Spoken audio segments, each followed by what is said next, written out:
Now, that actually brings us into another element of what your business does. So there's the translation work, but then what you call localization. Yes.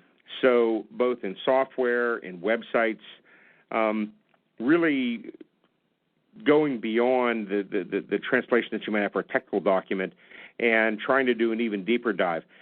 How do you evaluate people for doing that kind of work, though? Is it better to have, for example, if you wanted to localize a website, let's just say for Japanese use, is it better to have a Japanese person in Japan who then has some English that you would engage remotely do that? Do you find it's better to have someone that has a deeper understanding of the American side but also understands Japanese?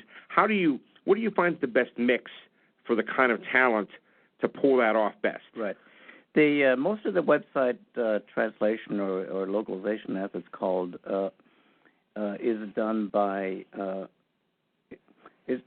taking an existing website and then converting it into, say, Japanese, for example, or German. And then it's a process that obviously involves translation of the content, linguistically correct, culturally correct, and then the website, if it's focused, say, just on Japan and not a global website, or that's the primary market, then cultural aspects of design, colors, images need to be taken into account. And then, of course, it needs to work from a technical standpoint. The characters need to display properly.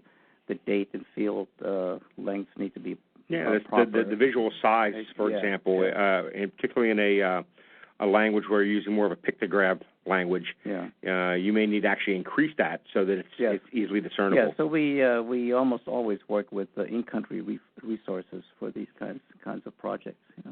The much better route is to simply create a website from scratch with global audience in mind, rather than write it in, let's say, American English, design it, in American style, and then try to fix it. So we're promoting that increasingly to our clients and have added recently a technical writing capability for that purpose, or writing department, and can partner with web developers to produce a global website from scratch, which fits all of the criteria. I think that's a smart move, and one, again, that I truly believe over the next 50 years, almost every, even small, modest-sized business is going to have to get in some way into the international game. Right. Because for sure, all these other countries want to get into our markets. Yes. They're coming here to sell. They're coming here to pitch products, to pitch services. More and more things that we used to think were strictly local are now very much done remotely.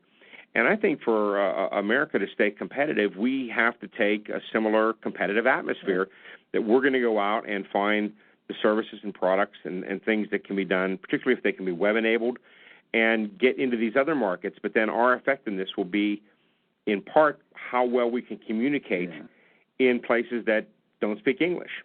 Right, or with the website. I mean, for a company to have a global market and presence and activity, and then still to have an English-only website, which is essentially half of U.S. businesses, is silly, quite frankly. It's sinful. And so they need, it's called the World Wide Web, and it should One have of those W's is there for a reason, right? It should have a global component, and that includes attention to language and cultural issues.